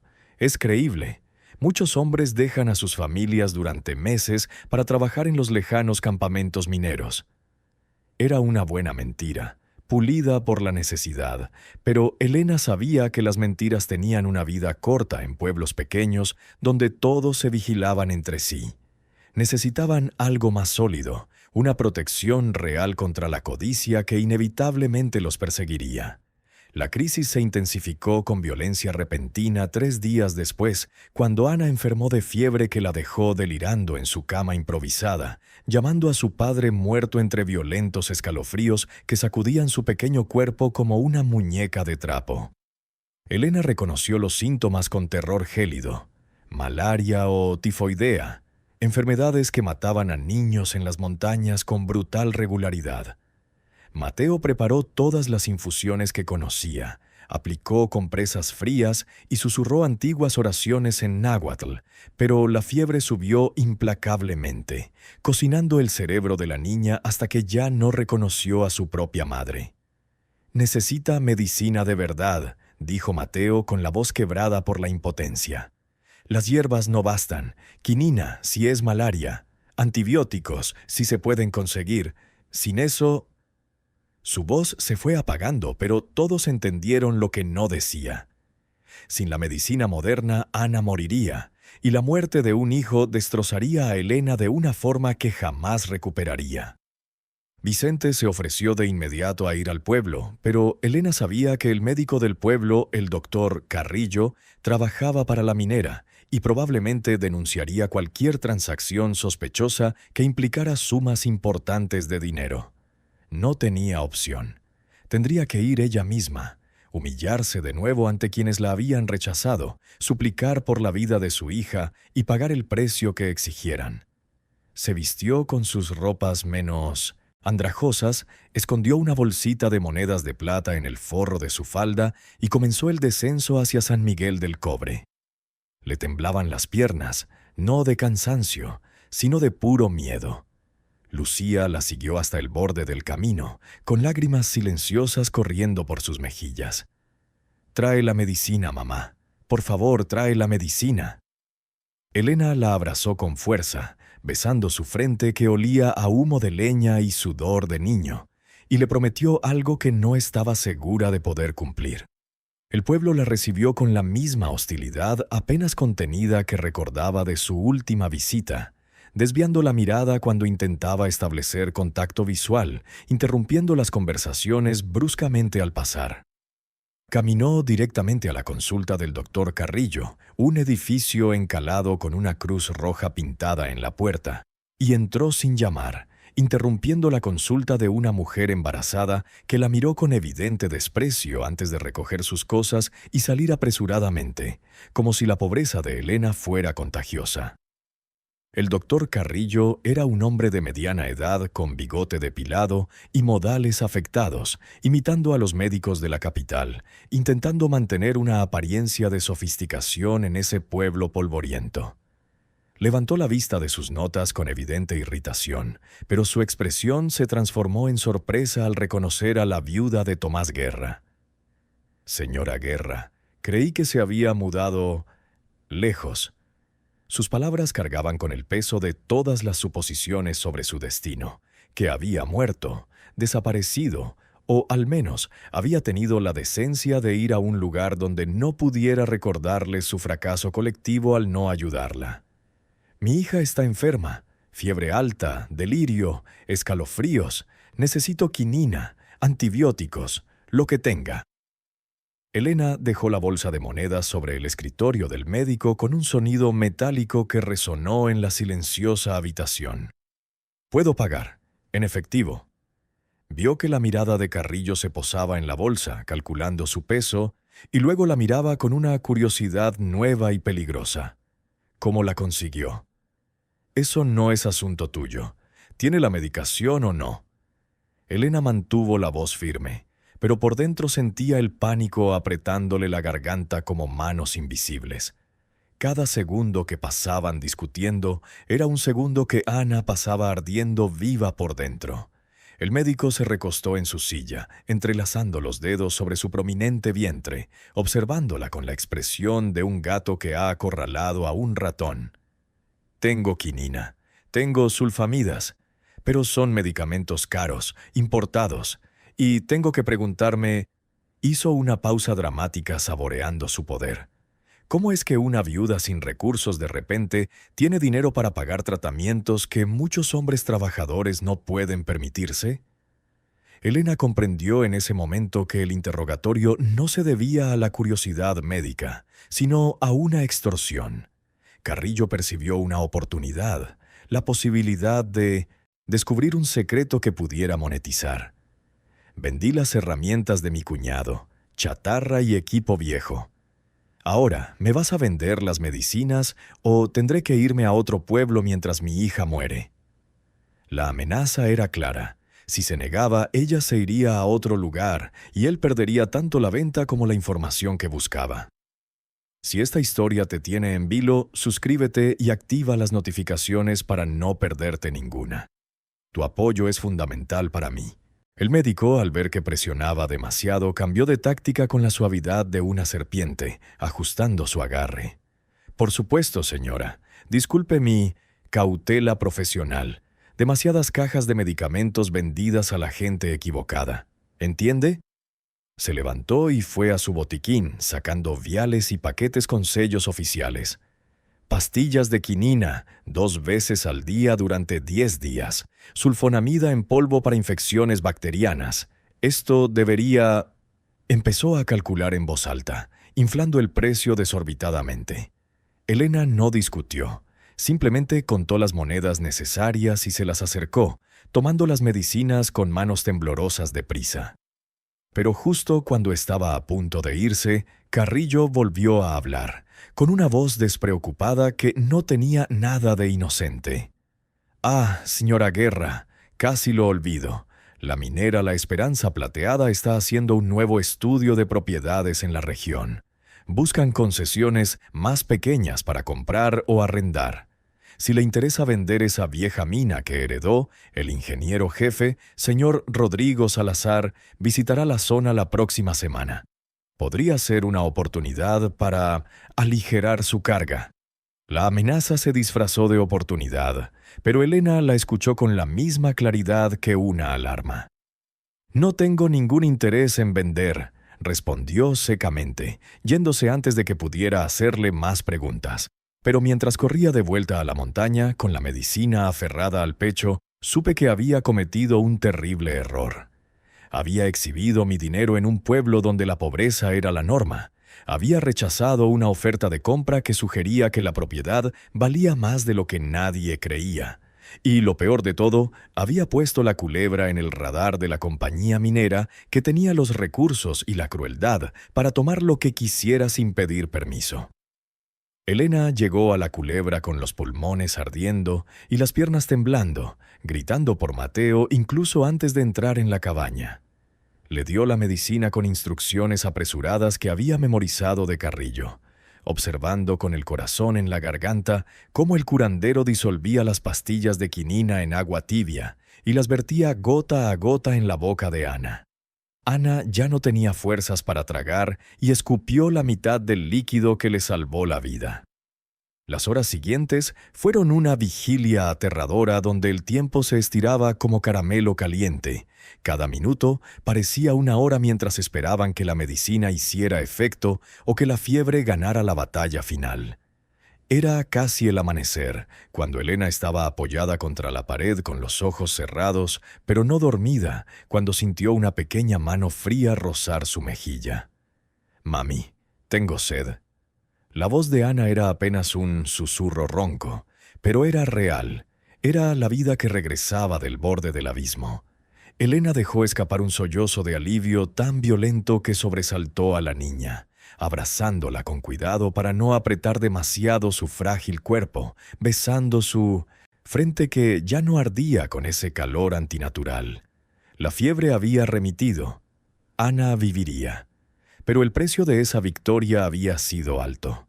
Ahora tenían enemigos que sabían demasiado y que vendrían buscando respuestas. Esa tarde, mientras Ana dormía profundamente y los demás niños jugaban afuera bajo la atenta mirada de Lucía, Elena convocó un consejo de guerra con los 3 hombres. Les contó todo sobre su reunión con Carrillo, sobre la mención de la minera, sobre el ingeniero que vendría a evaluar las propiedades. Pedro, quien había permanecido casi en silencio durante su recuperación, habló por primera vez, con la voz temblorosa por viejos traumas revividos. «Si vienen de la empresa, no vienen a negociar. Vienen a tomar lo que quieren. Te harán una oferta insultante, y si la rechazas, encontrarán la manera de tomarla de todos modos. Tecnicismos legales, intimidación o simplemente violencia descarada. He visto cómo operan. He visto...» Se le quebró la voz al recordar a sus compañeros muertos en las zanjas. «Entonces necesitamos protección legal que ni siquiera ellos puedan ignorar», dijo Vicente pensando en voz alta. «Algo que haga que tocar esta propiedad sea más problemático que simplemente robarla». Elena negó con la cabeza frustrada. «No tenemos aliados con ese poder. No somos nadie. La ley está del lado de quienes pueden permitírselo». Permanecieron en silencio, con el peso de su impotencia sobre ellos como una losa de piedra, hasta que una voz los sobresaltó desde la entrada de la cabaña. «Quizás pueda ayudar con eso». Todos se giraron a la vez, buscando con las manos herramientas que pudieran usarse como armas, y encontraron a un hombre de pie en la puerta con las manos levantadas en señal de paz. Era joven, quizá de 30 años, de piel morena y rasgos que mezclaban sangre indígena y española. Vestía ropa de trabajo resistente pero remendada. Lo más visible era la cicatriz que le recorría la mejilla izquierda desde la oreja hasta la comisura de la boca, un recordatorio permanente de la violencia pasada. «Disculpen la intromisión, me llamo Adrián Flores y creo que tenemos enemigos comunes». Vicente se puso de pie de un salto con los ojos abiertos de par en par al reconocerlo y con algo parecido a la alegría. «Adrián, Hermano, creíamos que estabas muerto. Esa noche, cuando corríamos, vimos que te disparaban. Se abrazaron con la fuerza de hombres que han sobrevivido juntos al infierno, dándose palmadas en la espalda mientras murmuraban palabras rápidas en una mezcla de español y náhuatl. Mateo y Pedro se unieron a ellos, un grupo de sobrevivientes que se creían perdidos para siempre. Y Elena observó con una mezcla de alivio y aprensión, preguntándose si este hombre sería la salvación o solo otro peligro disfrazado. Cuando por fin se calmaron, Adrián se volvió hacia Elena, interpretando correctamente su cautela. «Doña Elena, supongo, Vicente me habló de ti cuando nos conocimos en el pueblo de San Agustín hace 3 semanas. Él compró semillas en el mercado. Yo vendía cinturones de cuero. Hablamos en privado». Miró a Vicente, quien asintió confirmando la historia. «Me dijo que tú los salvaste a él y a los niños, que les diste refugio cuando el mundo los quería muertos. Eso los convierte en familia». Se tocó el pecho sobre el corazón en un gesto tradicional de juramento. «Y la familia se protege». «¿Cómo pueden ayudarnos contra una minera?», preguntó Elena directamente, sin tiempo para formalidades. «Tienen abogados, matones armados, tienen al gobierno de su lado». Adrián sonrió con la expresión distorsionada por la cicatriz que le daba el aire de un lobo que había aprendido a cazar en manada. «Tengo algo mejor que abogados. Tengo información, contactos y un hermano periodista en la capital, uno de esos idealistas que cree que puede cambiar el mundo denunciando la corrupción». Sacó un papel doblado del bolsillo y lo alisó sobre la mesa improvisada. Era un artículo de periódico, amarillento por el sol, titulado «Minera acusada de asesinatos en conflicto laboral».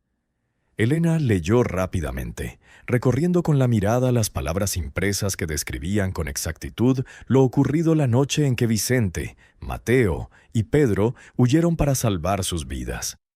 El artículo mencionaba nombres, citaba testigos y acusaba directamente a la compañía Silver Hope de usar la violencia contra trabajadores desarmados que exigían salarios justos.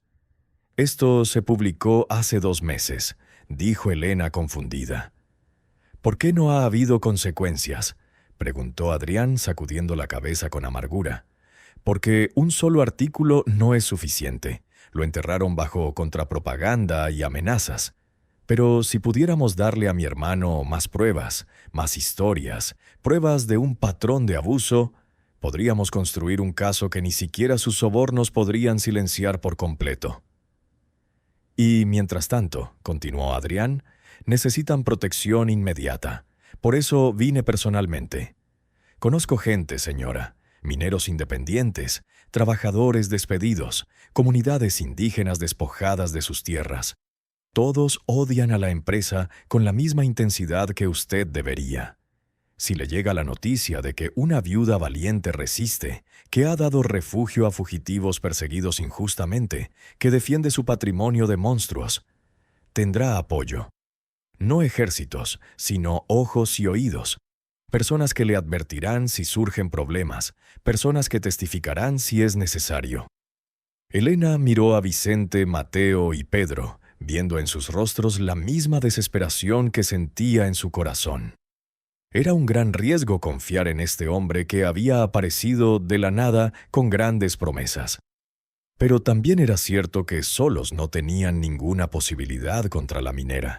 Necesitaban aliados, necesitaban una red, necesitaban convertir su aislamiento en fuerza colectiva. «¿Qué sacan de esto?», preguntó, finalmente, porque nadie ofrecía ayuda sin esperar algo a cambio. Adrián la miró fijamente a los ojos, y en esa mirada Elena vio la misma furia fría que había visto en el espejo después de que Tomás muriera sin justicia. «Venganza», dijo simplemente. «Esa empresa me arrebató a 5 amigos esa noche. Me arrebató mi trabajo, mi casa, mi fe en cualquier cosa que se pareciera a la justicia. Quiero verlos pagar. Usted y su mina son la oportunidad perfecta, legal, defendible, con una historia que conmoverá corazones. Úsame, señora, y juntos haremos de sus vidas un infierno». El ingeniero Rodrigo Salazar llegó a La Culebra tal como Carrillo había prometido, una semana después de la visita de Elena al pueblo. No vino solo. Lo acompañaban 2 hombres armados que no se molestaron en ocultar sus pistolas en el cinturón y un asistente nervioso que cargaba maletas llenas de instrumentos de medición y documentos legales. Cabalgaron por el camino en caballos de primera calidad, demasiado buenos para ese terreno, animales que costaban más de lo que la mayoría de los mineros ganaban en un año. Una clara muestra de poder económico diseñada para intimidar. Elena los esperaba sentada en una silla frente a la cabaña, con Lucía de pie a su lado en una pose que imitaba la autoridad de su madre, y Vicente, visiblemente trabajando cerca, lo suficientemente cerca como para escuchar, pero fingiendo desinterés. Los otros 2 hombres estaban escondidos. Mateo en el cobertizo con una vieja escopeta que probablemente explotaría si intentaban dispararla, y Pedro vigilando desde las rocas altas con un espejo que podía usar para avisar a Adrián, quien esperaba en el pueblo, listo para activar su red de informantes si la situación se volvía violenta. Salazar desmontó con la gracia de alguien acostumbrado a caballos finos y negocios importantes, sacudiéndose el traje oscuro que parecía absurdamente formal en ese entorno agreste. Era un hombre de unos 40 años, con el pelo engominado hacia atrás y un bigote perfectamente recortado, que irradiaba la arrogante confianza que da el no haber sido rechazado en nada importante. «La señora Guerra, supongo», dijo sin extender la mano, simplemente asintiendo con un gesto más condescendiente que respetuoso. «Soy el ingeniero Rodrigo Salazar, representante legal y técnico de la empresa La Esperanza Plateada. ¿Podemos hablar en privado?» «Puedes decir todo lo que tengas que decir aquí», respondió Elena sin moverse de su silla, obligándolo a quedarse de pie al sol mientras ella disfrutaba de la sombra del techo improvisado. Era un poder pequeño, pero poder al fin y al cabo. Vio brevemente la irritación en el rostro de Salazar antes de que recuperara su actitud profesional. «Como prefieras. Iré directo al grano entonces. La compañía está interesada en adquirir tu concesión minera. Hemos realizado estudios geológicos de la región y creemos que puede haber valor residual en vetas que los anteriores dueños no pudieron explotar por falta de tecnología moderna. Estamos dispuestos a ofrecer 500 pesos por toda la propiedad, más una pequeña regalía si extraemos mineral en cantidades comerciales». Elena no reaccionó, su rostro inexpresivo mientras su mente daba vueltas. 500 pesos era una fortuna para una viuda pobre, más de lo que muchos mineros habían visto en 5 años de trabajo. Era una oferta diseñada para parecer generosa, para tentar, para que cualquier negativa pareciera locura o avaricia. Pero también era una prueba clara de que sabían o sospechaban que allí había algo valioso. Si de verdad creyeran que la mina estaba agotada, habrían ofrecido 50 pesos o menos, solo para consolidar concesiones más pequeñas. «No está en venta», dijo simplemente. La expresión de Salazar se endureció, su máscara de cortesía se quebró levemente. «Señora, 500 pesos. Con eso puede comprar una casa en el pueblo, montar un negocio, educar a sus hijos, vivir aquí, en estas ruinas, trabajando en una mina muerta, es un suicidio lento. Sea razonable». Su voz tenía un tono cortante, una advertencia apenas disimulada. Elena se inclinó hacia adelante en su silla con la mirada dura como el pedernal. «Ingeniero Salazar, estas ruinas son mi hogar. Esta mina muerta es mi herencia legal, y no la venderé por ningún precio. Si su empresa está tan interesada, quizá debería haberlo pensado antes de dejar que mi esposo muera sin compensación tras destrozarse los pulmones en sus túneles». El silencio que siguió fue tenso, cargado de una peligrosa electricidad. Los guardias acercaron las manos a sus armas, un gesto inconsciente de preparación para la violencia. Salazar respiró hondo, recuperando la compostura.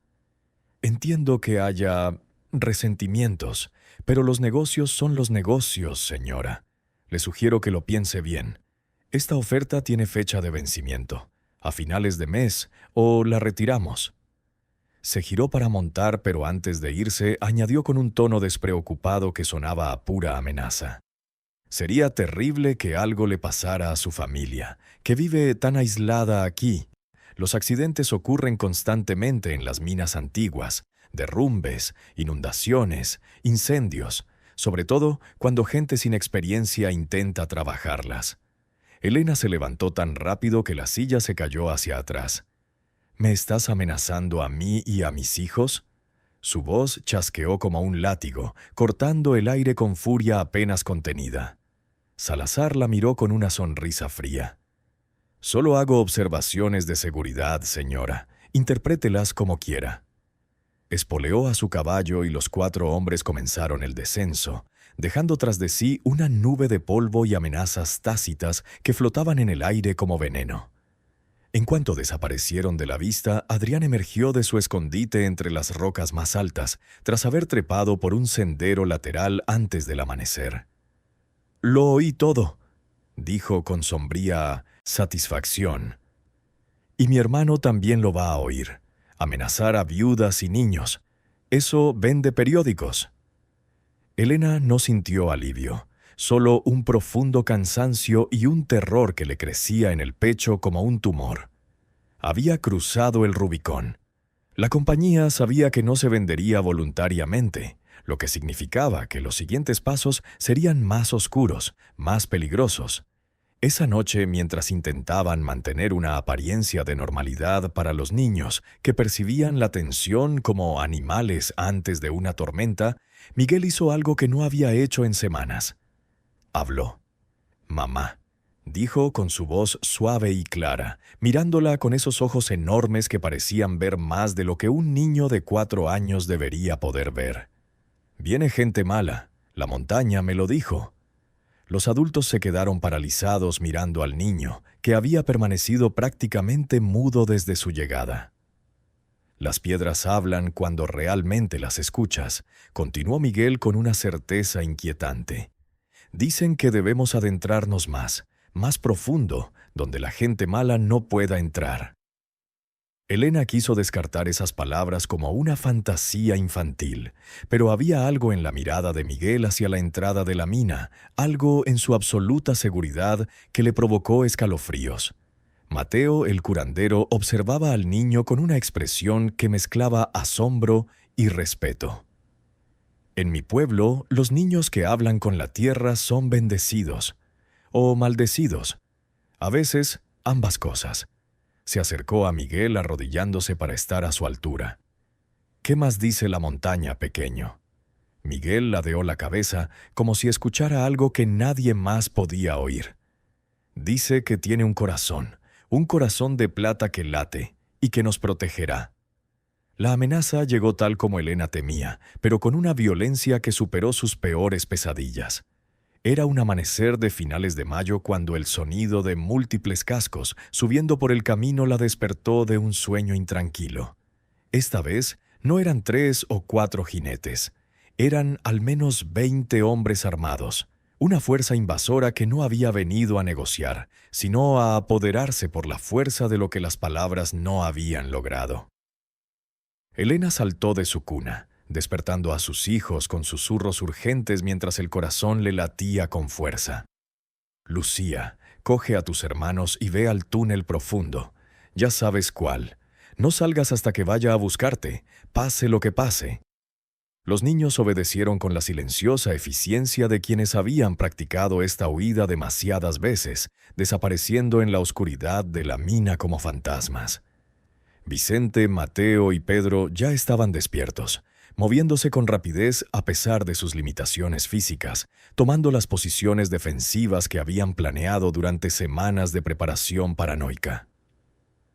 Rodrigo Salazar llegó al frente de su pequeño ejército privado, desmontando con la arrogancia de quien cree haber ganado. Llevaba documentos en la mano, papeles oficiales con sellos y firmas que probablemente eran tan legítimos como billetes falsos. «Señora Guerra», gritó hacia la cabaña con la voz amplificada por el silencio de la madrugada. Tengo una orden judicial que declara esta propiedad en disputa debido a irregularidades en la transferencia de título. Tiene 5 minutos para irse en paz con sus hijos antes de que entremos por la fuerza. No queremos un derramamiento de sangre innecesario». «Esta propiedad es legalmente mía», respondió Elena desde detrás de la puerta blindada que habían construido semanas antes, con voz firme a pesar del terror que la helaba por dentro. «Tengo las escrituras notariadas. Su orden judicial es una falsificación comprada con el dinero manchado de sangre de su empresa». Oyó la risa cruel de los hombres afuera, el clic metálico de las armas al cargarse, y supo que las palabras habían terminado. Ahora vendría la violencia. Lo que Salazar no sabía, lo que ninguno de ellos sabía, era que Adrián no había estado de brazos cruzados durante las semanas anteriores. Su hermano periodista había publicado no uno, sino 3 artículos que exponían los abusos de la Esperanza Plateada, incluyendo testimonios de las familias de los mineros asesinados y documentos filtrados que mostraban pagos a funcionarios corruptos. La historia había llegado a oídos de la capital, donde algunos idealistas del recién formado gobierno posrevolucionario aún creían en conceptos anticuados como la justicia y el Estado de Derecho. Y esos idealistas habían enviado ayuda, aunque no la que Salazar esperaba. El primer disparo que resonó por el valle no provino de los matones de Salazar, sino de las altas rocas donde Adrián vigilaba con un rifle viejo pero funcional. No apuntaba a matar, solo a advertir. La bala rebotó en las rocas cerca de los caballos, haciéndolos encabritarse con relinchos de pánico. «¡Están rodeados!», gritó Adrián desde su escondite. 50 rifles los apuntan desde las colinas. Bajen las armas o los convertiremos en queso suizo». Era una mentira colosal. No había 50 rifles. Apenas había 5 hombres más escondidos entre las rocas, mineros independientes a quienes Adrián había convencido de venir con la promesa de exponer la corrupción de la compañía. Pero en la luz incierta del amanecer, con ecos que rebotaban en las rocas e impedían determinar cuántos atacantes había realmente, la mentira sonó lo suficientemente convincente como para sembrar la duda. Los matones de Salazar miraban nerviosos hacia las colinas, calculando si su paga justificaba el riesgo de una emboscada.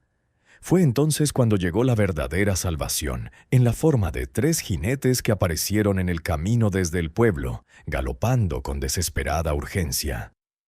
El que iba delante vestía el uniforme de las fuerzas federales, aunque raído y de mala calidad, y portaba una bandera blanca atada a un asta. «¡Alto en nombre del gobierno federal!», gritó con una autoridad que sonaba a medio ensayar. «Esta propiedad está bajo investigación oficial. Cualquiera que interfiera será arrestado por obstrucción a la justicia». Salazar palideció al darse cuenta demasiado tarde de que su oportunidad se había agotado. Los artículos periodísticos habían cumplido su cometido, sembrando la duda y generando suficiente presión pública como para forzar una investigación oficial. No podía masacrar a una viuda y sus hijos con testigos federales presentes, por mucho que hubiera comprado a funcionarios de la burocracia local. Su rostro se contorsionó en una máscara de furia impotente antes de dar la vuelta bruscamente a su caballo, ladrando órdenes de retirada a sus hombres, quienes obedecieron con visible alivio. Cuando finalmente se fueron, cuando el polvo de la partida se asentó y el silencio regresó al valle, Elena salió de la cabaña, con las piernas apenas sosteniéndola, temblando con una mezcla de alivio y conmoción postraumática. El oficial federal desmontó, revelando ser un joven con un idealismo ingenuo aún brillante en sus ojos. «Señora Guerra, soy el teniente Ramírez. Lamento no haber llegado antes. Los artículos del periódico llegaron a mi comandante y nos enviaron a investigar las acusaciones contra la minera. ¿Se encuentra bien? ¿Sus hijos están a salvo?» Elena asintió, incapaz de hablar por el nudo en la garganta, y señaló hacia la mina donde sus hijos emergían lentamente, como topos asustados, parpadeando ante la creciente luz del amanecer. Los abrazó con una fuerza que los dejó sin aliento. besándoles la cabeza y murmurando agradecimientos incoherentes a un Dios en el que no estaba segura de creer, pero al que aún así rezaba. Vicente, Mateo y Pedro salieron de sus escondites, y Adrián bajó de las rocas con una sonrisa desenfrenada que celebraba la victoria imposible que acababan de alcanzar. 6 meses después, el invierno llegó a La Culebra con nieve que transformó las colinas en un paisaje de postal, hermoso y peligroso a partes iguales. Pero la cabaña de piedra ya no era una ruina apenas habitable. Tenía un techo nuevo de tejas comprado con dinero ganado honestamente, ventanas con vidrio real que aislaban del frío y una chimenea reparada que calentaba el interior, convirtiéndolo en un refugio acogedor. La pequeña comunidad había crecido. Ahora había 3 cabañas más, construidas para Vicente, Mateo y Pedro, quienes habían decidido quedarse definitivamente, y para 2 familias más de mineros perseguidos que habían oído hablar del refugio en las montañas. La investigación federal había resultado en arrestos menores, suficientes para forzar cambios en la administración de Silver Hope, pero no para cerrarla por completo. La corrupción tenía raíces profundas que no se podían erradicar de un solo golpe. Pero Elena había obtenido algo más valioso que la justicia absoluta. Había obtenido legitimidad legal para su propiedad, documentos oficiales que ningún abogado podía refutar y una red de aliados que la respaldaban. La mina producía plata de forma constante, extraída con cuidado y vendida discretamente a través de los canales que Adrián había establecido. No eran ricos, nunca lo serían como creían los habitantes del pueblo, pero tenían suficiente. Suficiente comida para que los niños crecieran sanos, suficiente ropa para abrigarlos, suficientes medicinas para tratar enfermedades leves antes de que fueran mortales, suficiente dignidad para vivir con la cabeza en alto. Lucía había empezado a enseñar a leer a los niños más pequeños, incluyendo a los hijos de las familias recién llegadas, usando libros viejos que encontraban en el pueblo. José trabajaba junto a Vicente en la mina, aprendiendo el oficio con la seriedad de quien sabía que este conocimiento sería su futuro. Ana había dejado de hablar con voces invisibles, o al menos ya no lo admitía, reemplazando sus fantasías con historias que escribía en papel reciclado, cuentos de princesas guerreras y dragones que protegían a los pobres. Y Miguel, el más pequeño, había vuelto a hablar, aunque con una quietud en la mirada que sugería que la experiencia lo había cambiado de maneras que solo el tiempo revelaría por completo. Una tarde de diciembre, mientras el sol se ponía, tiñendo el cielo de naranja y morado, Elena se sentó en una roca plana fuera de su cabaña, contemplando el valle. Desde allí podía ver el pueblo de San Miguel del Cobre, diminuto en la distancia, e imaginar las vidas que allí continuaban. Las familias de los mineros que aún luchaban bajo el yugo de la compañía. Los niños que crecían respirando polvo tóxico. Las futuras viudas que aún no lo sabían.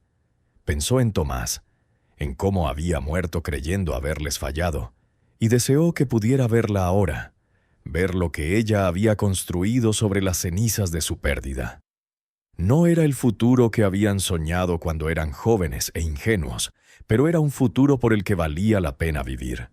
Sus hijos tenían un hogar que nadie podría arrebatarles, alimento en sus estómagos y esperanza en sus corazones.